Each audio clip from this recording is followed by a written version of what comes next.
पेटलावद में नगर परिषद की जवाबदारों की मनमानी और लापरवाही इस कदर परवान चढ़ रही है कि इनके सामने सारे नियम कानून कायदे धरे के धरे ही रह जाते हैं। लापरवाही का आलम यह है कि नगर परिषद सीएमओ अपनी इच्छा अनुसार मनमाने ढंग से अपने विभाग का काम निपटा रहे हैं, क्योंकि उन पर अध्यक्ष की मेहरबानी बनी हुई है। जो अध्यक्ष बोलेंगे वही काम को सीएमओ कर रहे हैं, फिर चाहे वह काम सही हो या फिर गलत। लगातार अखबारों की सुर्खियां बना नगर का बगीचा आखिरकार खत्म कर ही दिया गया। अध्यक्ष के कार्यकाल में बनाया गया बगीचा इन्हीं के कार्यकाल में खत्म किया जा रहा है। लाखों रुपए की लागत से बगीचे में बच्चों के लिए मनोरंजन का सामान, झूले, चक्री, रेल आदि नगर परिषद अध्यक्ष के कार्यकाल में लगवाए गए थे। धीरे धीरे करके मनोरंजन का सामान कुछ तो भंगार में बेच दिया गया और कुछ तो कांजी हाउस में फिकवा दिया गया। आखिर क्यों उजाड़ दिया गया नगरवासियों के मनोरंजन का बगीचा? ये सवाल नगर में इन दिनों जमकर चर्चा का विषय बना हुआ है। अब परिषद अपना स्वार्थ सिद्ध करने के लिए वह सारे नियम कानून कायदों को ताक पर रखकर अपनी मनमानी से सारे कामकाज को अंजाम दे रहे हैं। नगर परिषद सीएमओ के कामकाज को लेकर पूर्व में भी जिला कलेक्टर सीएमओ को फटकार लगा चुके हैं।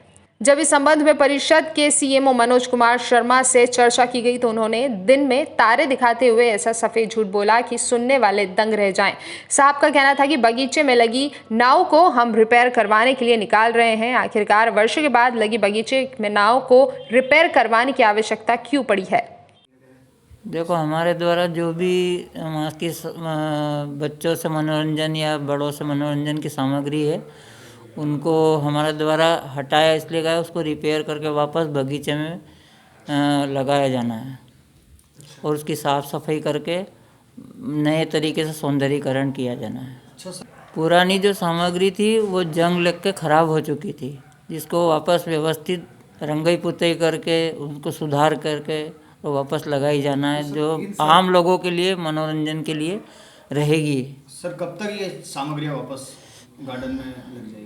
इसमें थोड़ा समय लगेगा, लगभग 1 से 1.5 महीना लग सकता है। सर, इन सारी चीज़ों के लिए कोई बैठक में कोई प्रस्ताव रखा गया था या किस चीज़ को लेकर ये अचानक निर्णय? इसका निर्णय आगामी परिषद की बैठक में लिया जाएगा।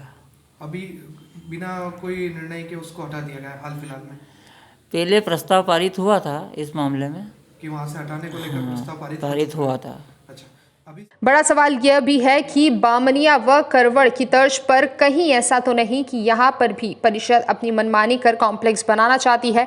वैसे देखा जाए तो बामनिया और करवड़ ग्राम पंचायतें भी, परंतु यह पर तहसील मुख्यालय होने से यहाँ पर परिषद यदि अपनी मनमानी करता है तो सारे नियमों को दरकिनार करके कॉम्प्लेक्स बनाने की हिम्मत करता है, तो उच्च अधिकारियों के लिए सिर्फ ठेंगा दिखाने जैसा होगा। इस मामले में की गई शिकायत को गंभीरता से लेते हुए पूरे मामले को लेकर अनुविभागीय अधिकारी द्वारा पत्र क्रमांक 2267 जारी करते हुए नगर परिषद सीएमओ को अवगत कराया गया था कि गार्डन में रखे झूला, चक्री, अन्य सामग्री को मौके पर यथास्थिति में यथावत रखा जाए और गार्डन में लगा समस्त सामान सुरक्षा में रखें। और आदेश में यह भी बताया गया कि गार्डन में किसी भी प्रकार का कोई परिवर्तन नहीं करें, जबकि यह भी उल्लेख किया गया है कि अखबारों में लगातार गार्डन में रखे सामान की हेराफेरी और वहां मौजूद सामान को निकाला जा रहा है, इस प्रकार की शिकायतें मिल रही है। इसके बावजूद अनुविभागीय अधिकारी के पत्र को भी सीएमओ घोल कर पी गए। आखिरकार सीएमओ किसकी कठपुतली हैं जो एसडीएम के आदेश को भी नजरअंदाज कर रहे हैं?